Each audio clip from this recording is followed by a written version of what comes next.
Okay, so yeah, we need to wait until it starts, and we need to actually turn the sound on before. It started. Yes. No, no, no. It's a good thing.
okay, please welcome Hannes, and you're going to talk about MirageOS.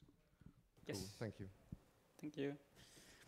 Yeah, my name is Hannes, and I talked on the last two BornHacks already over MirageOS. So this time I will focus more about the stuff we did within the last year. But I will also give first a brief introduction to MirageOS, then my current situation or so, and then what I find noteworthy over the last year. And this is an old slide. This is mainly 3 points. It's Konnex, which is repository signing, then a DNS stack, and then a CalDAV project I've been working on over the last years. So what is MirageOS? It is, well, I like this visualization of a stack, what we currently use as a service. So we use applications. So the application is just on top of here, and the application contains of some configuration files distributed in your file system somewhere, then an application binary, and the binary is likely a dynamically linked interpreted Python script or something like that. So you also have a language runtime, like the Python language runtime or the C language runtime, so the libc and so on. And that's only the stuff you see or you face on your application side, what you are actually interested in.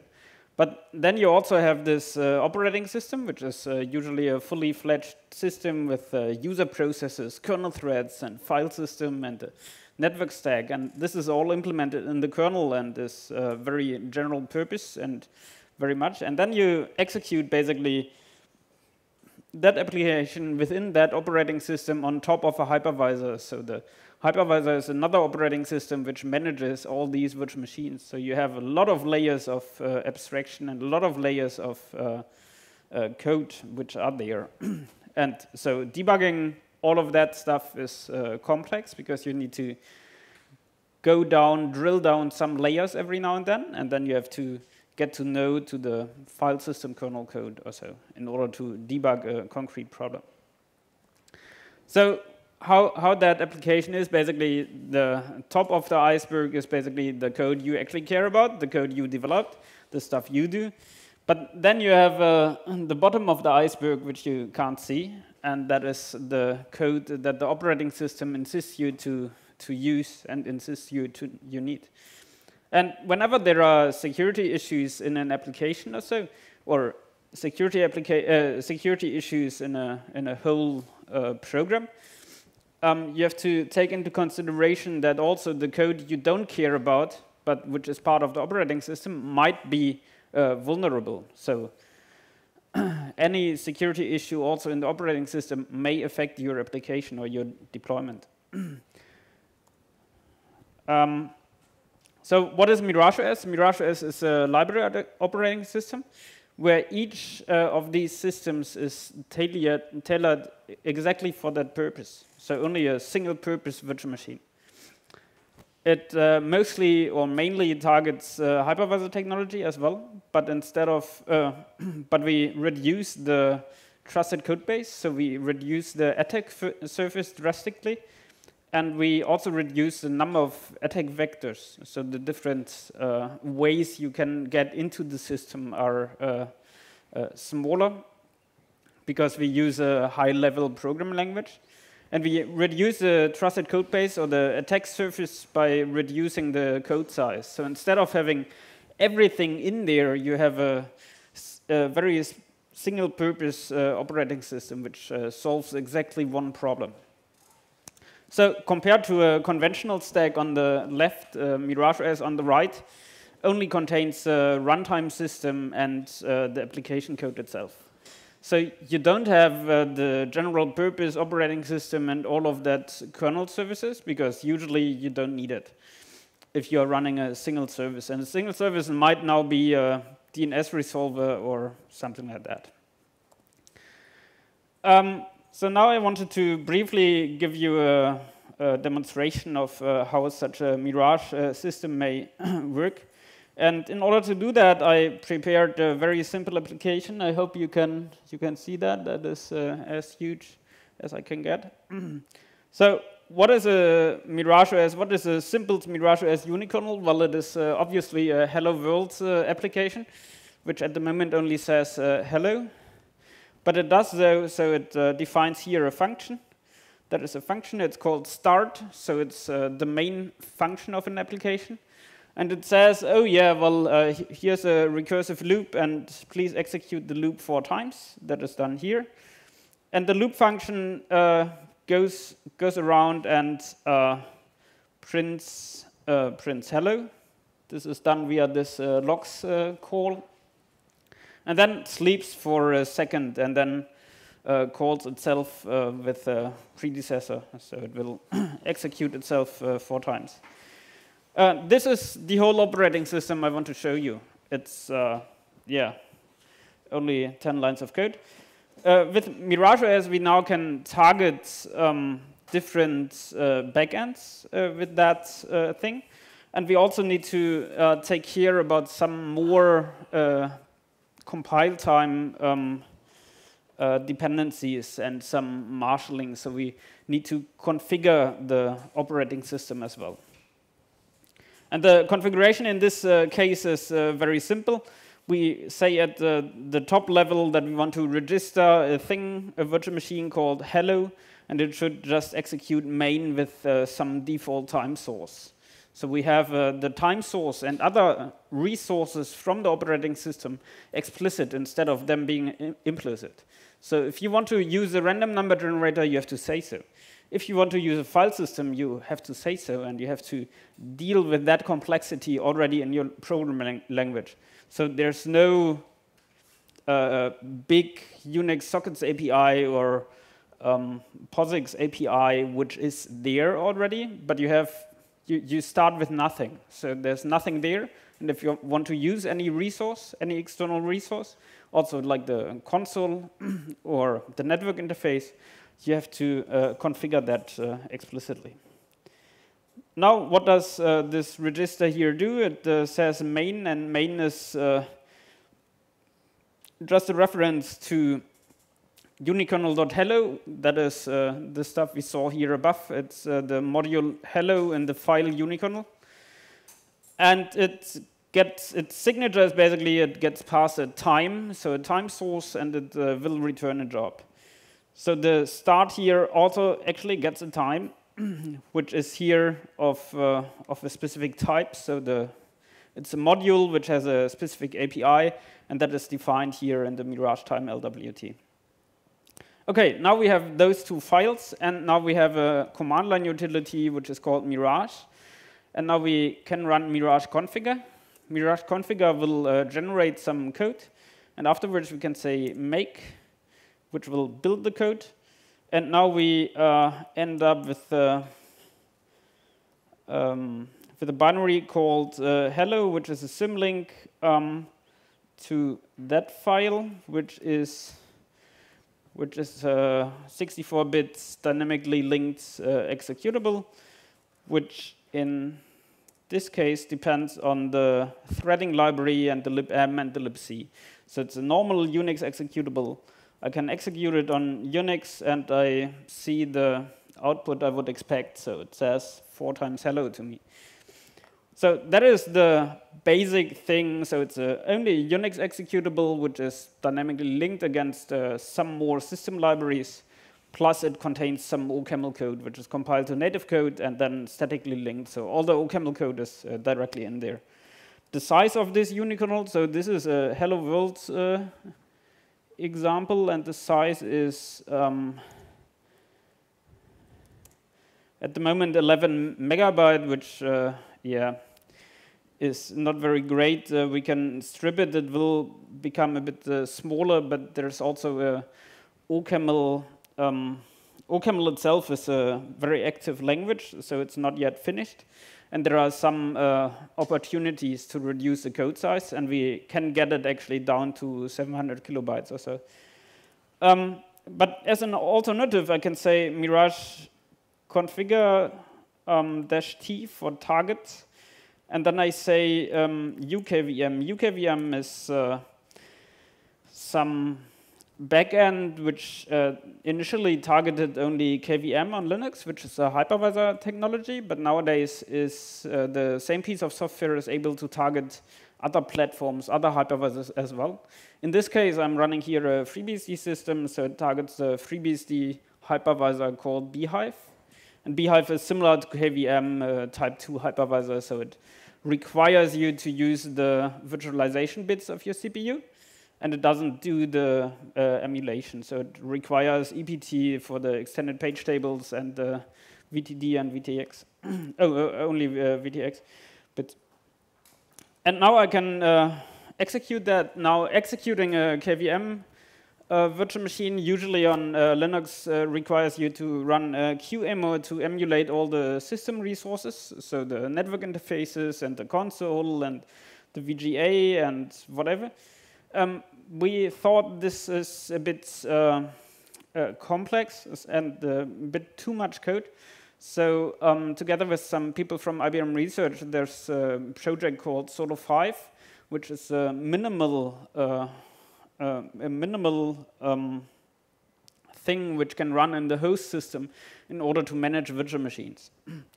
This is called UKVM bin at the moment. And UKVM bin gets as an argument the Mirage configure and make now produce a binary called hello.ukvm, which is a completely statically linked ELF executable. So there's no dynamic linking anymore involved. And it doesn't run as a Unix binary because it's not a Unix binary. It's an ELF binary, but it requires to be run inside of such a Solo 5 system. And so now I can execute that, what I see here, what we see here is the same output. So again, application said hello 4 times. But before that, we see the boot screen of Solo 5. So Solo 5 was just initialized with 500 megas of memory. We can actually reduce that by giving it only, let's say, 60 megabytes of memory. 16 is not enough. Yeah, 24 is enough. Yet currently still not finished, but we can get away with less memory. We just need to tweak also the OCaml runtime environment, which we haven't done so. So that is what we can do with Mirage. So we have the very same code base, and on the one side, we can execute it as a Unix binary. On the other side, we can execute it as a virtual machine. And this works not only with Hello World applications, but also with other applications which use network connections and block devices and so on. So what is supported inside of Mirage these days in terms of protocols is this is likely incomplete, but this is at least a first show what is there. And now the question is why it is difficult to implement a new protocol for MirageOS or for OCaml. And the reason is because we actually write that all from scratch, because we write it in OCaml, so we don't reuse any systems code written in C. And yeah, developing protocols in OCaml, like developing protocols in other high-level languages, is quite some effort. But yeah, we have a TCP/IP stack. We have an HTTP implementation, server implementation. Actually, 2 server implementations. Then we have a DHCP server. We have a student in Cambridge also worked on a BGP implementation. I worked, as already outlined, on a DNS implementation and also some Let's Encrypt stuff. Then we have a partial working SSH server implementation. We have a TLS implementation, which is now 4 years old, I think. It still lags TLS 1.3, which was just finalized the other day, but yeah, I have some branches for that. Then we have a Git implementation, which is pretty complete, so we can pull and push to Git repositories to the remote side, but we can also use a Git repository inside of our virtual machine without having it on a block device. So we can have a Git clone and a Git checkout, which is purely done in memory. So you just, yeah, you don't need to have a lot of persistent storage for a lot of services, in my opinion. Then we have a partially working OpenPGP implementation, which I think Joe will talk about on Tuesday a bit more. And yeah, we have some monitoring and logging support for syslog and Prometheus and InfluxDB and SNMP. What are the targets? So what are the targeted platforms? And initially it started out as a Xen project, MirageOS. So the initial target was Xen. It was initially developed by some of the people who were also part of the Xen team. Then, as I mentioned, we switched over to also be able to run on KVM. Nowadays, we also can run on Beehive, on FreeBSD, and even on VMM from the OpenBSD project. Another hypervisor we can run on is Muin separation kernel, which is, in my opinion, very interesting because it is removing a lot of dynamic resource allocation away, and also does it only statically, resource allocation. And it is developed in Spark Ada, so in a language which is also not prone to various spatial and temporal memory safety issues. Backends in the name of system, so hardware processors, is AMD 64, which is deployed everywhere. So the x86 64-bit. Then we also target ARM, both in 32 and in 64-bit for Xen in 32 and for KVM in 64-bit. And then we can also target the so-called cloud, like Google Compute Engine and Amazon and Telecom's cloud, maybe. So what happened inside of the OCaml and MirageOS ecosystem within the last year? It is, I think, a major change is that we reworked the build system, and we now adapted to a high percentage new build system, which is actually easier to use than the others, especially for newcomers, because you don't have to deal around, you don't have to fuzz around with 3 different file types and so on. And it does not depend on the old tools, so to say. So we can hopefully in the future get rid of some layers of, abstraction and layers of names which are no longer required. Then OPAM is the OCaml package manager. That will finally soon see its second major release, and that is great because there has been work over the last 3 years on OPAM 2, and it is finally there. So there's currently a 4th release candidate, and it will be released as the final in September. We also worked on the documentation generation front, so that is more the OCaml community which worked on that, which generates API documentation, and they even embedded it to have a workflow to be able to write a book. So they write the book in some style, some markdown style thing, but include some code examples, and these code examples can be extracted and can be compiled then, so to ensure that while you write your book, your code example actually working. And I think that's great, and I hope that we will be able to adapt that same library for writing some text and some how-tos about MirageOS. Then also within the last year, OCaml did some major releases, and one was 4.06, where strings are no longer mutable. They used to be mutable since the beginning, and then they switched over and made strings immutable. And now, finally, by default, all the strings are immutable. Obviously, that's a breaking change for old code, which hasn't been maintained for quite some time. And we also needed to adapt quite some code to be safe with immutable strings. Since the beginning of this year, I'm working on at a non-profit company called the Center for the Cultivation of Technology in Germany. And I'm working there with a project called Robur, which goal is to develop robust digital infrastructure. And our real goal is to enable more people to run their own digital infrastructure and be able to take back control over their data. We try to collect money via donations or commercial contracts and/or public funding.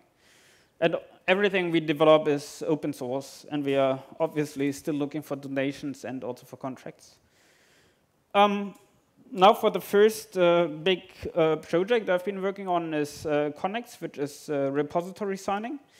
I've been working on that since nearly 4 years, I think, and this is now the 5th prototype implementation and the 5th design after I met with one of the professors who designed the base system, which I base the design and the usage on. So it's based on the update framework from Justin Kappos and others. What is the main goal here is to establish trust into community repositories.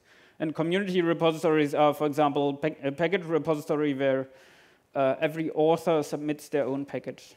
So you don't want to have a single point of trust, or at least I don't want to have a single point of trust, and I also don't want to have to trust the repository server, because that might be compromised at some point.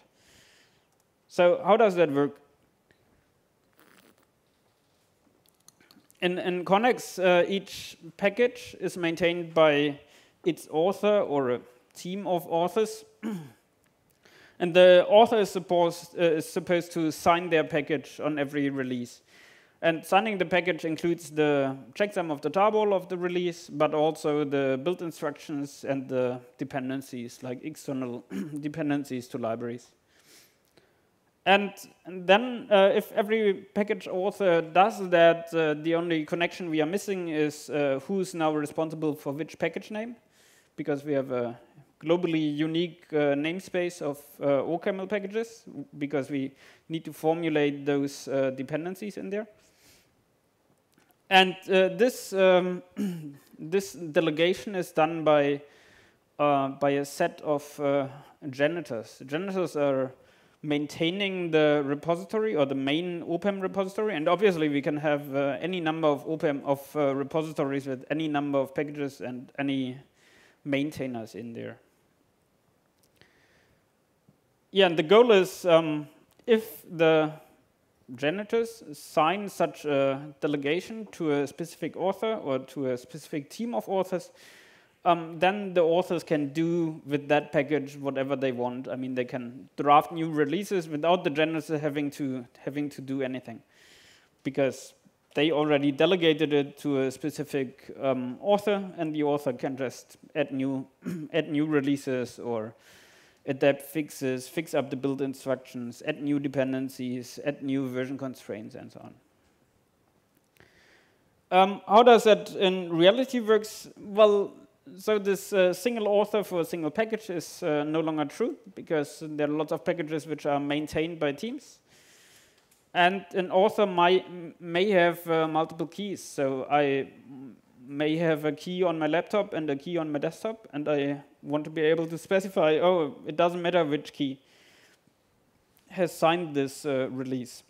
It might also be that I want to require, oh, I have a YubiKey, so an external hardware security module where I store one of the keys, and I want to have that HSM need to sign the release and also one of my other keys.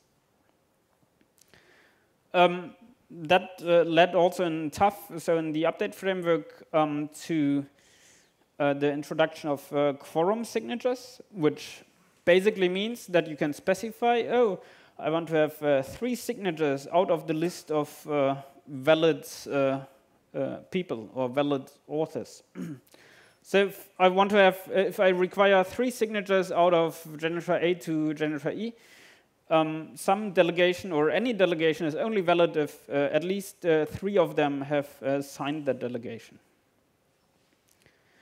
It's also true in the real OPAM repository, like from running it over time, and we have just a Git repository, which we are hosting on GitHub at the moment, and where any package authors submit their packages. It turns out that authors are not responsive enough for big breaking changes. So if someone releases their library and that is depended on by a lot of other libraries, and now he releases a new version of that, which breaks the API, but he didn't tell that up front, then we may have to fix up a lot of other packages to introduce a new version bound, so a new upper version bound that they are not compatible with the new release. Doing that by the individual authors would be the right thing to do, but sometimes authors are on vacation or so, and we don't really want to wait for 3 weeks or for a month in order to just put through a new release of a package. That's why the janitors, so the janitors are those people where all the trust is initially delegated to. They are able to also approve checksums of these new packages or of these adjusted packages. Yeah, this also means to require quorum here means also there's not a single key which is able to compromise the entire system. So if the key from janitor B gets compromised, or if I manage to steal it, I cannot introduce new packages or make something valid, because I need at least 3 keys out of those 5 in order to do something which is thread valid. Yeah, another thing in reality is keys get compromised. So if I design a system which relies on public keys and so on, I better think about how to mitigate compromise and how to deal with it. And there are various ways to deal with that. So if here janitor A, for example, loses their key, then 3 out of the other 4 janitors can still say, oh yeah, well, that's fine, janitor A is no longer part of our group, or they can add janitor A with a new key. So they can actually roll that over, and they can expand and shrink their own team. Yeah, what is the progress of Konnex? Well, there's, as I mentioned, there's now a new prototype implementation with the revised design, which I revised together with one of the update framework people. That is available now. It interoperates also with OPAM2. So obviously this project itself needs to integrate somehow with the package manager, because package manager, I would like to tell the package manager to only install valid packages. And the only small area where it needs to interoperate with OPAM itself is during repository update. So how a repository update nowadays works in OPAM2, it fetches the diff, or it fetches the new repository, then it makes a diff, then it passes that information or that file to Konnex. And Konnex is just a Unix binary, or Konnex verify is just a Unix binary, which says yes or no, so which returns 0 or 1. And OPAM2, only if it successfully gets a successful return code from Konnex verify, will continue to adapt this updated repository. And I prepared some bits and pieces. One is, so OPAM2 is, as I said, currently in release candidate state. But once that's out, we can just add repositories with OPAM repository add. And now I have a Konnex test, and I will use a local repository here.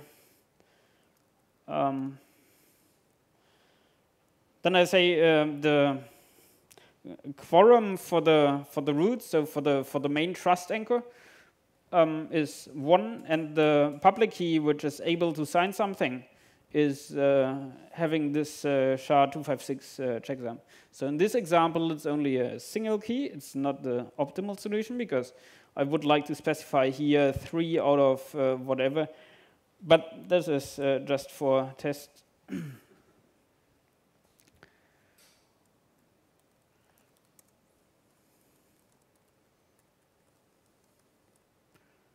Now that failed because it already had a Konnex test.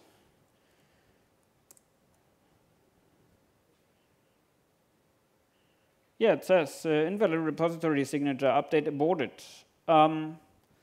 So something went wrong here in the test repository here itself. I can also say Konnex verify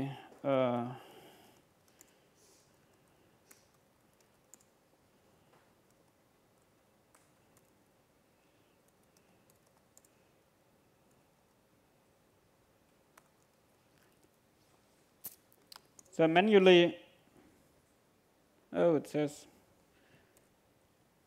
uncaught exception. Yeah, we'll get back to that later. So what is inside of the repository is, apart from the janitors, it's first a file called root, which specifies what are the janitors. So I have a 2-level setup here, and next to the janitors, it's also can specify a snapshot and a timestamp bot in order to preserve liveness guarantees. And specify means here it specifies the name, and then on the right-hand side an expression. In this case, it is an expression of quorum of 2 of the janitor 1 and the janitor 2 with their specific public key hashes, and then the janitor 3. So there are 3 different janitors with these public key hashes, where 2 of them need to sign any delegation in order to make that delegation valid. What else is in here is name. Well, the name is root. And then a list of public keys, which are the root public keys. And this is the RSA. This is just a RSA key, which checksum I then specify on command line. What else is specified here is where are the keys and where is the data I want to verify or I want to have. And the list of signatures, and this in this case it's only a single signature by the key named root A, and the signature is in here. Then each of the janitors have their own file where they also have their own signature, and in their file they specify their targets, so they can specify delegations and targets. And the targets are the actual data files. So they consist of a file name. So the file name foo 1.0/opam has the size 0x1ff, and its digest should be this checksum. And then another file name, which is bus/opam, should have that digest. Now, this is only a single janitor, and the single janitor then also has their public key in here, and also has here delegations, and it delegates the path foobar to the user foobar. So the user foobar is here, and the user foobar can only specify targets which are below the directory foobar. For example, test.txt. And the delegation to foobar here also means that foobar is the only author responsible for that subdirectory. So there doesn't need to be a quorum, but only this single foobar. But inside of the root file, I had an expression that I need 2 out of the 3 janitors to make something true. This is also the reason why there are multiple janitors here, and the janitor 2 has a different set of targets files and no delegations in this case. And the third janitor also has a different set of files, and then as well the delegation to foobar. So two of them have the delegation to foobar, and that makes the delegation only valid. If only a single janitor says something, this target or delegation is not treated as valid. So what else? I also wanted to talk a bit about micro-DNS, which is an opinionated DNS server and resolver. DNS itself is a protocol used all over in the internet. It is decentralized and delegated key value store, where the root authority is at IANA and has 13 root servers, and they delegate country domains and TLDs to other registrars, and they delegate then further subdomains to other people and name services. The main purpose of DNS is to resolve domain names to IP addresses. That is that is why it is used, or for what it is used most on the internet, but it does contain also lots of other fun stuff. So you don't have to use domain names, and you don't have to use IP addresses, but you can just store any key value data for which you are authoritative. The project itself started actually out because I wanted to implement DNS resolver, recursive resolver. So my motivation was, I really want to understand what are the difficulties in resolving a domain name. Now, obviously, I can always go to Google's name server and ask Google's name server what is the IP address for google.com or for facebook.com or so. But I wanted to actually do it how it is defined in the RFCs. So instead of going to a caching resolver, I want to go to the name servers, which are run by IANA and by the other companies, and just go through this whole network to find out which name server I have to ask for what.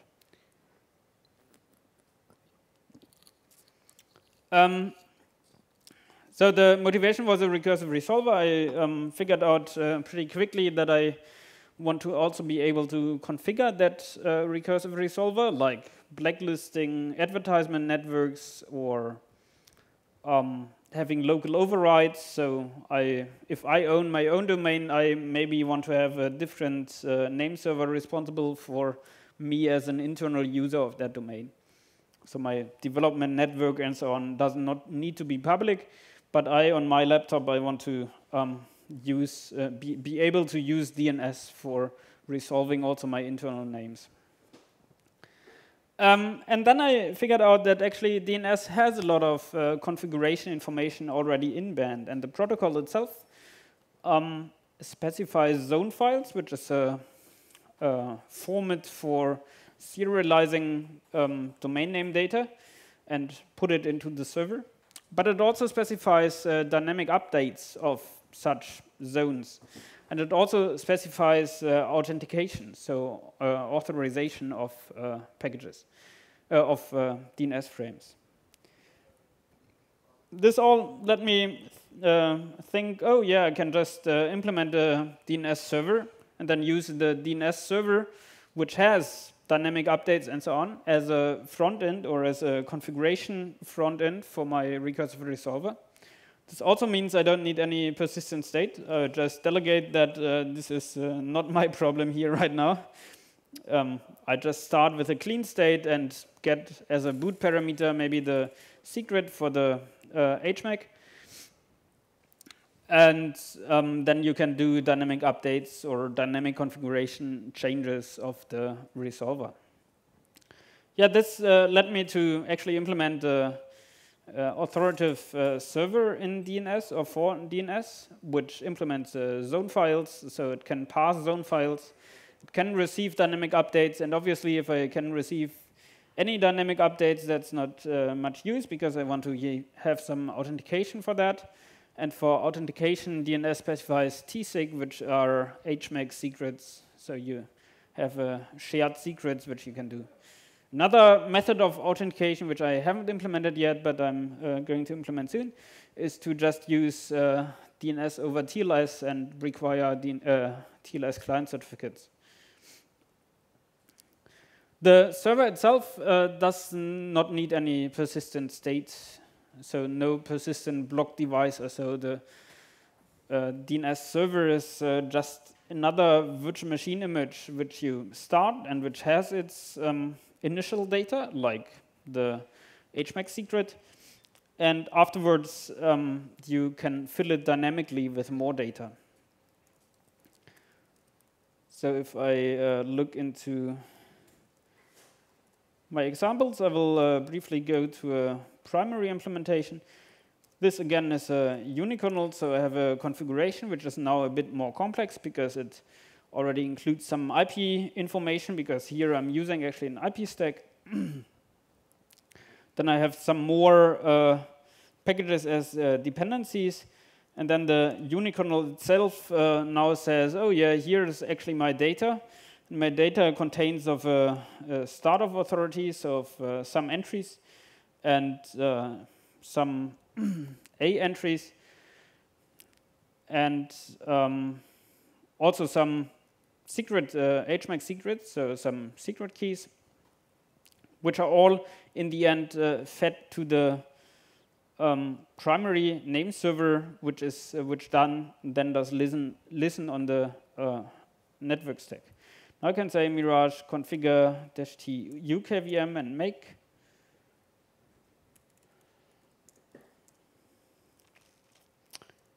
And I end up with the primary.ukvm, which is another unikernel, which I can now start. So I now have to pass the the UKVM bin, so the host system process the information which network device the unicorn should use.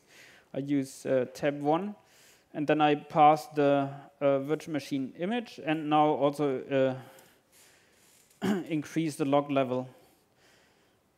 So now I have a server running on the IP address 10.0.42.2 on my local machine, which is all connected to a local bridge. And I can now dig any, so I can request information about the zone I configured here. The zone is named Mirage. Can also try to initiate a zone transfer, which doesn't work because it doesn't respond. It says transfer failed because zone transfers here require a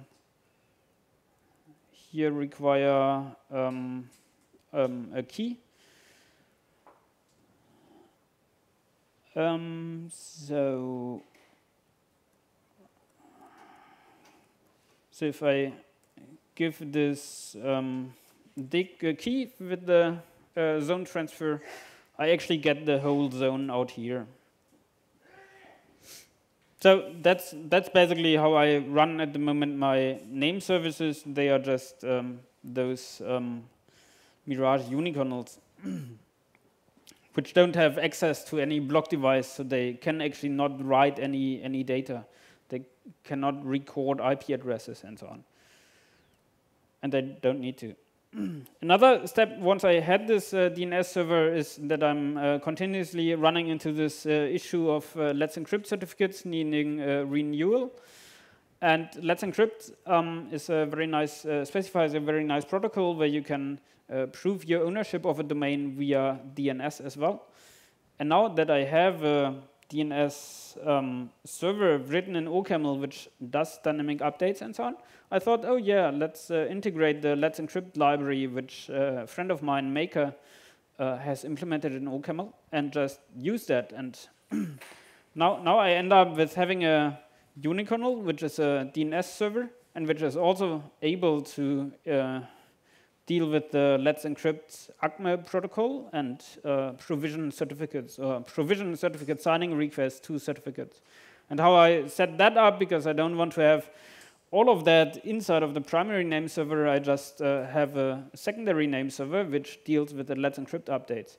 And I store the Let's Encrypt certificates and the Let's Encrypt certificate signing request also in DNS, because it is a key value store after all. So let me just store my signing request and my certificates in there.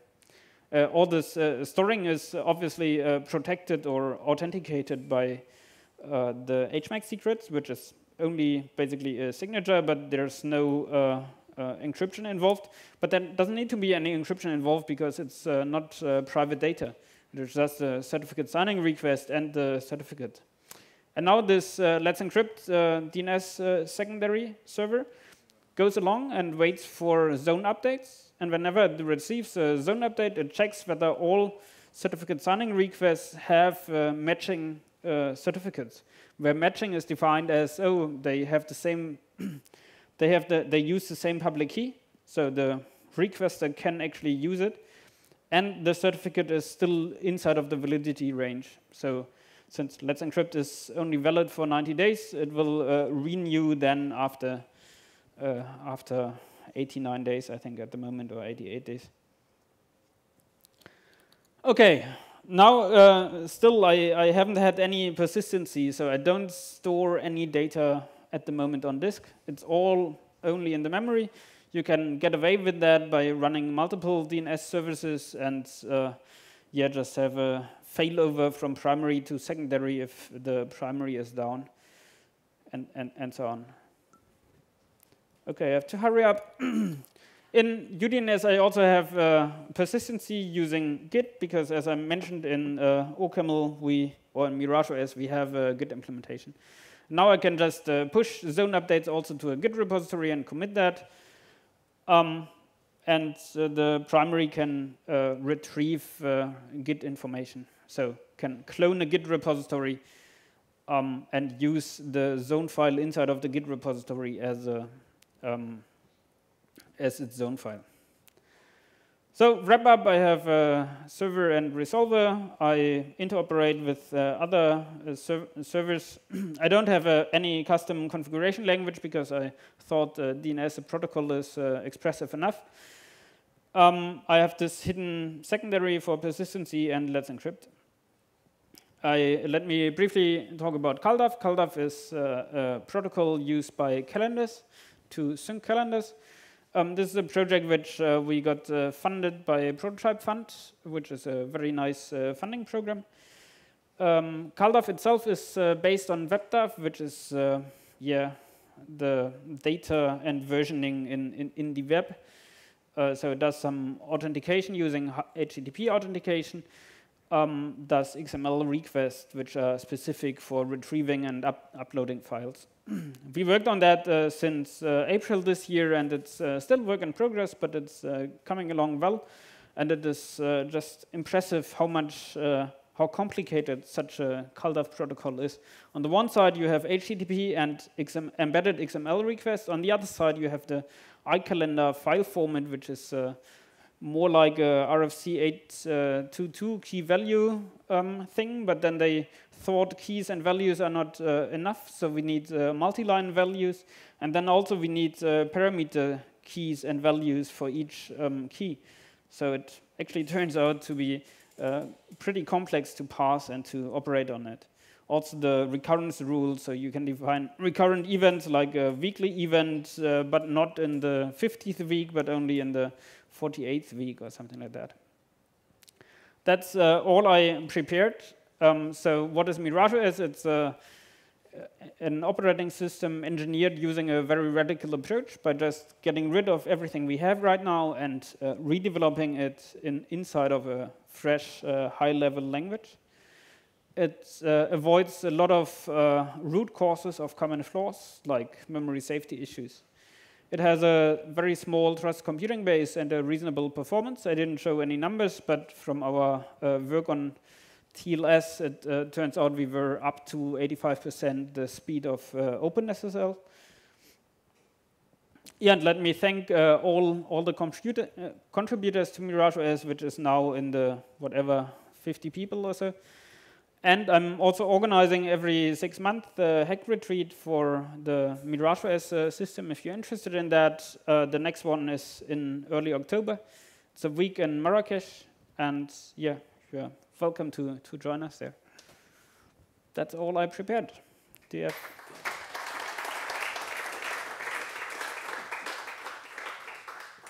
I think we have some time for questions, or? Okay. So, any questions?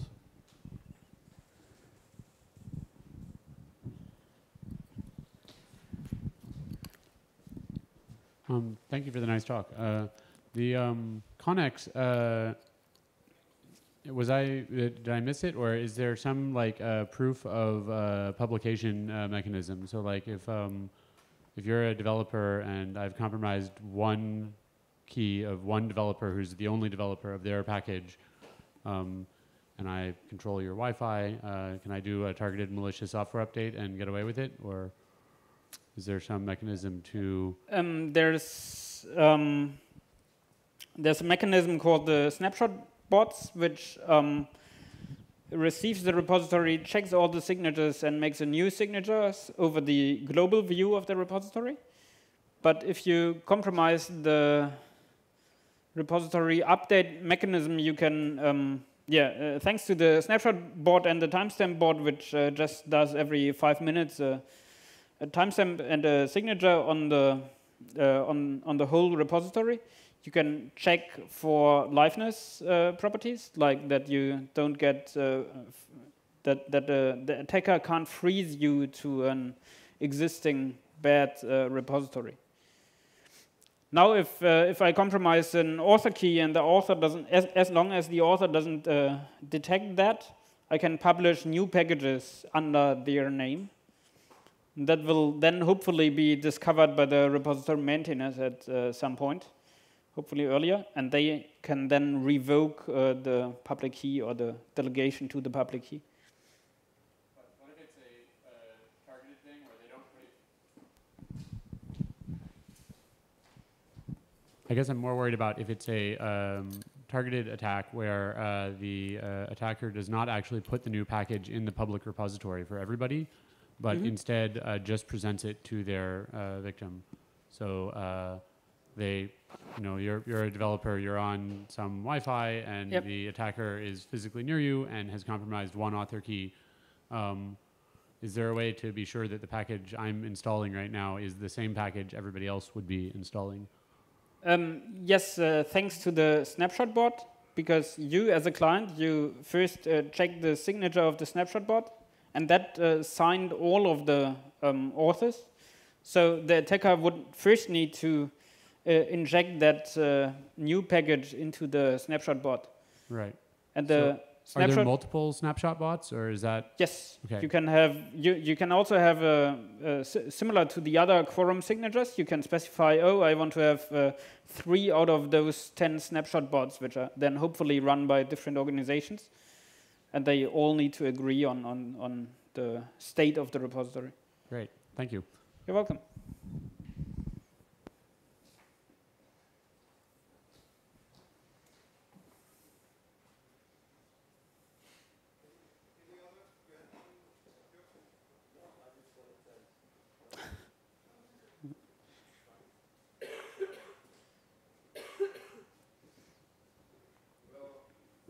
Thanks a lot. It was Thanks. very nice.